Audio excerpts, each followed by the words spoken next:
خالتي بقت يوميا بتعمل فيا حاجة بشعة جدا، خلت حياتي اتدمرت وما بقتش عارفة اني انا اتجوز. في الوقت ده انا كنت راجعة من الكلية بتاعتي، ولقيت ماما ساعتها قاعدة مع خالتي وبتقول لها طبعا خالتي في الوقت ده: ايه بقى، هي بنتك لسه مش موافقة على ابني ولا ايه؟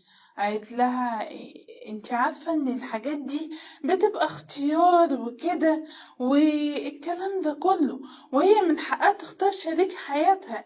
هي شايفة ان ابنك يعتبر زي اخوها، ومش قادرة ان هي تشوف ان هو ممكن يبقى خطيبها جوزها الكلام ده كله. قالت لي ليه ان شاء الله؟ هو ابني ناقص ايد ولا ناقص رجل؟ ابني زي الفل، ده 1000 واحدة تتمناه. طبعا انا سمعت الكلام ده رحت مقربة منها وقلت لها اكيد ابنك مش ناقصه حاجة، واكيد برضه هو 1000 واحدة تتمناه، بس انا مش من ال1000 اللي بيتمنوه، لاني انا شايفاه اخويا وبس، ومش شايفاه اكتر من كده. انا شايفاه ان هو ده اخويا وان مفيش اي حاجة تانية غير كده. انتي شايفة غير كده دي حاجة ترجعلك، هو شايف غير كده حاجة ترجعله، لكن انا شايفاه كده. وانا اصلا مش عايزه اتجوز جواز من جوازة القرايب والكلام ده كله. انا عايزه اعيش حياتي واختار حياتي انا، مش انتوا اللي هتختاروها لي، ومش عشان هو قريبي وكده فانا اروح اتجوزه والكلام ده. لا، انا اللي اختار وانا اللي اقول انا عايزه اتجوز مين. لكن ابنك انا اصلا مش عايزاه ومش عايزه اتجوزه. طبعا قلت الكلمتين دول ورحت دخلت على الأوضة وسمعتها وهي بتتكلم مع ماما وبتقول لها: شايفة بقى، شايفة بنتك وشايفة تربيتها، شايفة هي بتعمل ايه والكلام ده كله. أمي قالت لها: يا بنتي خلاص اهدي بقى، هي عايزة تختار هي شريك حياتها، لكن بنتي ما بتجيش بالطريقة دي ان حد يحاول يجبرها ان هي تتجوز حد، هي عمرها ما بتيجي بالطريقة دي نهائي. المهم خالتي مشيت وامي دخلت لي في الوقت ده قالت لي: عيب الطريقة اللي انت اتكلمتي بيها مع خالتك دي، مهما كان هي اكبر منك ولازم تحترمي الكبير وما ينفعش ان انت تتكلمي كده. قلت لها: يا ماما ما انت شايفة انا كل شوية اقول لها انا مش شايفة ابني غير ان هو اخ ليا، هي مش سامعة مني الكلام ده، ودايما محسساني اني انا معرفش ايه، واني انا شايفة نفسي وي والكلام ده كله. بس انا عايزة اختار الشخص اللي هيبقى شريك حياتي، محدش هيختارهولي، انا اللي اختار الشخص ده، ومحدش يقولي هتختاري كذا ولا تعملي كذا او اي حاجة، لا، انا اللي اقول انا هعمل ايه. قالت لي: طب خلاص بقى اهدي بقى، وتاني مرة يا ستي ما تتكلميش بالطريقة دي، قولي لها لا كل شيء اسمه ونصيب والكلام ده، وخش على اوضتك وما تتكلميش معاها كده. قلت لها: حاضر يا ماما ان شاء الله. طبعا انا كنت من جوايا متضايقة جدا وسكت، وانا طبعا ما كنتش عارفة اعمل ايه، لان الموضوع ده بقى مستمر دايما، كل شوية تيجي تقعد تقول ايه ده هي مش موافقة لسه الكلام ده كله، ومحسساني اني انا كأني قطر الجواز فاتني ولا ايه، ما بقتش فاهمة لها اي حاجة. لحد ما بصراحة كده بدأت ان انا اعجب بشخص معايا في الكلية، وكان آخر سنة لي في الكلية، وطبعا أنا كنت معجبة جدا قوي بالشخص ده، وهو كمان اكتشفت ان هو بيبادلني نفس الشعور ده. وجي ساعتها قال لي بصراحة كده: أنا معجب بيكي وعايز ان انا اجي اطلب ايدك واتقدملك، لو كده اجي اتقدملك وكده ونتخطب. وطبعا انا خلاص يعتبر كلها شهر ولا حاجة والامتحانات هتبدأ وامتحن، وساعتها خلاص هنزل الشغل مع بابايا وكل حاجة هتبقى تمام. قلت له: مش عارفة. قال لي: بس فكري كده وبقوليلي. طبعا انا بيني وما بين نفسي عمالة افكر، طبعا انا عارفة دلوقتي في عقبة واقفالي وهي خالتي وابنها، انها دايما عايزاني ان انا اتجوز من ابنها، وطبعا ممكن يغصبوا عليا في ده، وانا مش هقبل بكده ابدا. وخصوصا اني انا بابايا متوفي ومليش غير مامتي، ومامتي ست طيبة جدا، لا بتعرف تهش ولا تنش، ودايما هما بيجوا عليها دايما، وهما للأسف وحشين جدا معاها. طبعا ما بقتش عارفة اعمل ايه، وبقى علي عمال يودي ويجيب، لحد ما قلت لا، هو انا هوقف حياتي بسببها؟ انا هروح اتكلم مع ماما واقول لها. كلمت مع ماما وقلت لها ماما انا في امر واحد اتنين تلاتة اربعة، وبصراحة انا معجبة بيه جدا وعايزة ان انا اتجوزه كده. قالت لي بس يا بنتي انتي عارفة ايه اللي حصل والكلام ده، وخالتك مش هتسكت، وخلانك وكلهم مش هيسكتوا، وهيقيموا عليا السبت والحد وكل حاجة. قلت لها يا ماما دي حياتي وانا اللي هختارها. قالت لي طيب ماشي انا موافقة، واللي يحصل يحصل بقى، اهم حاجة عندي سعادتك. جه خطيبي ده فعلا، وجه فعلا يتقدم لي، وطبعا ساعتها انا كنت مبسوطة اني انا اتخطبت للشخص اللي انا بحبه. طبعا لما اتخطبت له حصلت مشاكل للركب.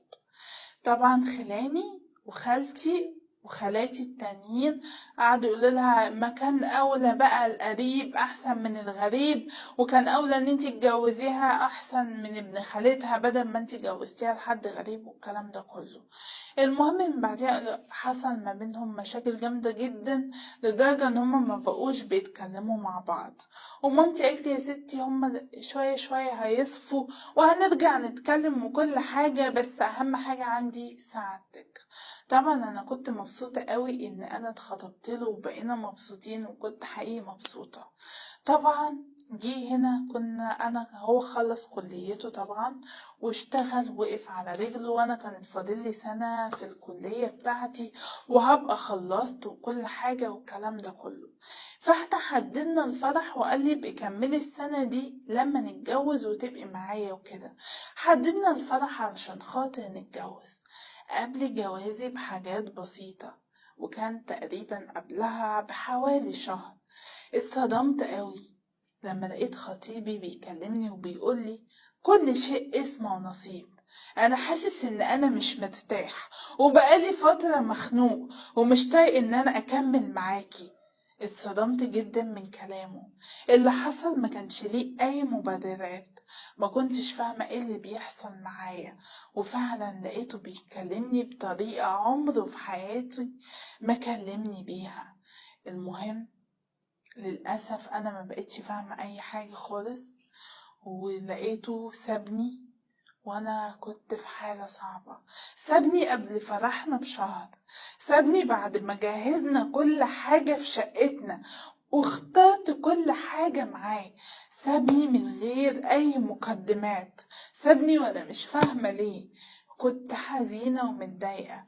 لقيت خالتي دي جت وهي شمتانة بمعنى الكلمة وبتقول شفتي بقى، عشان تعرفي ان الغريب عمره ما هيحافظ عليكي، وان ابني هو اللي كان هيحافظ عليكي، بس نقول ايه، انتي اللي اتمرنتي وفي الاخر حصل فيكي ايه. طبعا قلت لها مش وقته خالص الكلام ده، والمهم ان انا قلت ايه، هبدأ اعيش حياتي وهبدأ ان انا انسى اللي حصل فيا. قلت ان انا انزل اشتغل او اشوف شغل والكلام ده. اروح ان انا اشوف شغل، الاقيني ان انا بترفض من الشغل بتاعي من غير اي مقدمات. ليه؟ مش فاهمة. اتقبلت في شغلانة واخيرا بعد صعوبة وبعد حاجات كتير جدا، ولقيت نفسي ما كملتش فيها اسبوع، ولقيت نفسي بترفض من الشغل من غير اسباب. ما كنتش فاهمة الحاجات اللي بتحصل معايا دي ايه. بقى دايما حالي واقف، بقى دايما انا بقيت مخنوقة وعمالة اعيط، وبقيت دايما حزينة وما بقيتش قادرة استحمل ومش طايقة نفسي، وبقيت حزينة قوي بمعنى الكلمة، وحياتي اتدمرت تماما. طبعا كل ده ما كنتش فاهماه وما كنتش عارفة ايه اللي بيحصل معايا. قلت ايه، انا اكيد بعيدة قوي عن ربنا، انا هبدأ اصلي وانتظم في صلاتي وربنا يعمل اللي فيه الخير. بدأت ان انا اصلي، وطبعا استمريت في الصلاة. بعديها قلت ان انا هنتظم على قراءة سورة البقرة، وفعلا بدأت ان انا اقرأ سورة البقرة. بس بعديها بدأت ان انا احلم بكوابيس وحشة قوي. احلم بكوابيس بجد، انا بقوم خايفة وعمالة انهج وعمالة اعيط من كتر الخوف اللي انا كنت بشوفه في الكابوس. امي تيجي تقول لي يا بنتي في ايه، استهدي بالله مالك. قلت لها يا ماما مش عارفة، انا اللي بيحصل فيا بقى غريب جدا، وما بقتش فاهمة ايه اللي بيحصل فيا بالظبط. قالت لي طب اهدي بس كده واقري لك شوية قرآن ولا حاجة، وكانت تفضل تقرا لي قرآن. المهم انا من ساعة ما قريت سورة البقرة وانا حالي اتغير تماما. دايما بقيت بحلم بالكوابيس، ودايما بقيت احلم بكل الكلام ده كله. وفي مرة حلمت حلم اني انا كأن ناس بتنهش في لحمي، وفي الاخر لقيت اتنين بيقولولي الست اللي هناك دي هي اللي اذياكي. لما بصيت في وشها اكتشفت ان هي خالتي. طبعا ما كنتش فاهمة الكلام. لما بدأت احكي لماما قالت لي ايه ده، معقولة تكون عملت لك عمل بوقف الحال؟ قلت لها ايه يا ماما اعمال ايه وكلام فاضي ايه، لا انا ما عنديش انا الكلام ده وما بقتنعش بيه اصلا، محدش هيحصل له حاجه غير اللي ربنا كاتبه له. قالت لي يا بنتي ما اوقات الحاجات دي بتسيب، والحاجات دي مذكوره اصلا في القران، تعالى اخدك لشيخ. قلت لها لا انا مش هعمل الكلام ده كله، وما احبش ان انا ادخل في سكه بقى الدجل والشعوذه والشيوخ والدجالين، وهعملي كذا واسوي كده علشان خاطر افكلك العمل والكلام ده. لا انا مش هعمل كده نهائي. انا اكيد كل حاجة بتسيبنا هي مكتوبة من ربنا. انا راضية باللي مكتوب لي، انا راضية باي حاجة، بس مش هروح للسكة دي نهائي. المهم مامتي فضلت تزن عليا، حسيت ان انا ممكن اضعف، بس قلت لا انا ما بحبش السكة دي. المهم بقيت افكر اعمل ايه، ما بقيتش عارفة. المهم بقى كل شوية يجيلي عريس ويمشي من غير أي مقدمات، كل ما أروح شغل أترفض، كل ما أروح أي مكان ما توفقش فيه. الفلوس بقت معايا بتروح على طول، ما بقاش فيه بركة في رزقي، ما بقاش فيه أي حاجة خالص.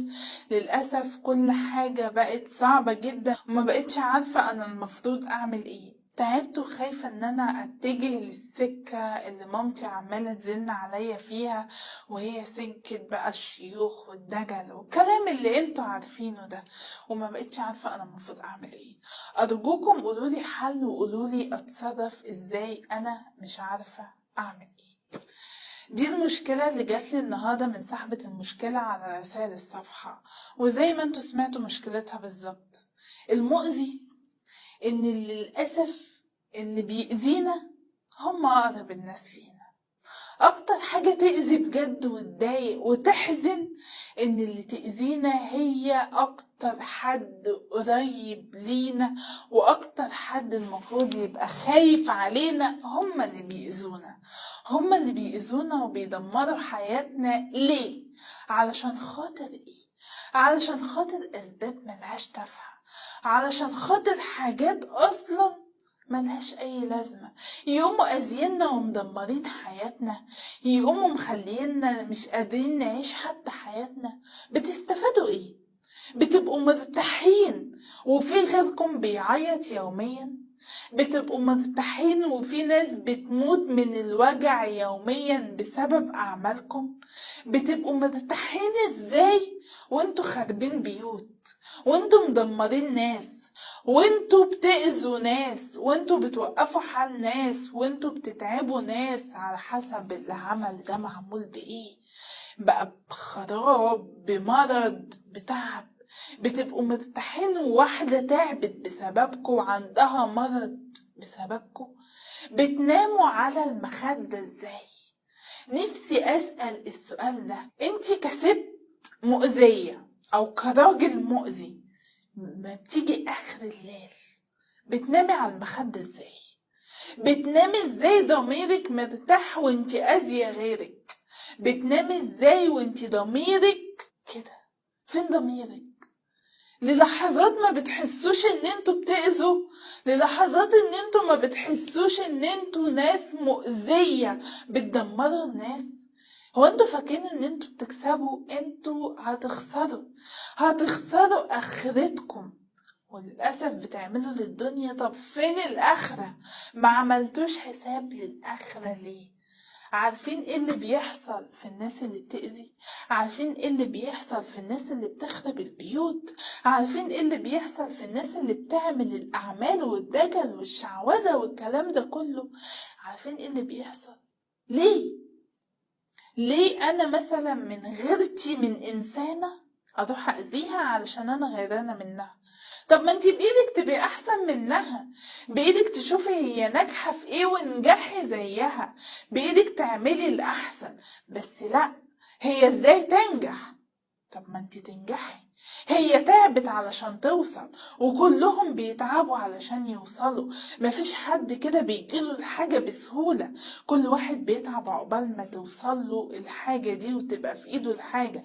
بتبقوا شايفين من بره انها جت بسهولة، لكن انتوا ما عشتوش الظروف ان الانسانة دي او الانسان دي عاش فيها، ما عشتوش الحاجات اللي هم شافوها، ما تعرضتوش للوجع او التعب اللي هم شافوه علشان يوصلوا للي معاهم. دي جابت عربية، يا بختها جابت عربية وننزل عليه. طب ما شفتوش ليه هي عملت ايه في سنين حياتها علشان تجيبها؟ ليه ما نبصش دايما ان مفيش حد بيعمل حاجة بالسهولة؟ كل حاجة بتيجي صعبة، كل حاجة بتاخد وقت عقبال ما نقدر نعملها.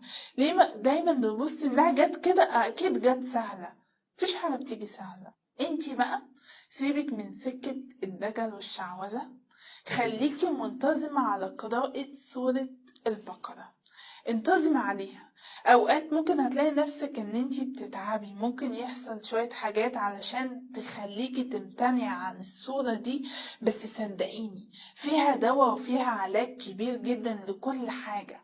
ممكن تلاقي ان الدنيا بتبوظ اكتر، بس ده علشان توقفوا الصورة وتبطلوا ان انتوا تقرأوها. لا، استمروا فيها ويحاولوا ان انتوا تيجوا على نفسكم حتى لو حصل ايه، وقرأوا سورة البقرة دي لحد ما تلاقي نفسكم ان انتوا بدأتوا ترتاحوا، لحد ما تلاقي نفسكم ان بدأت حياتكم تبقى احسن.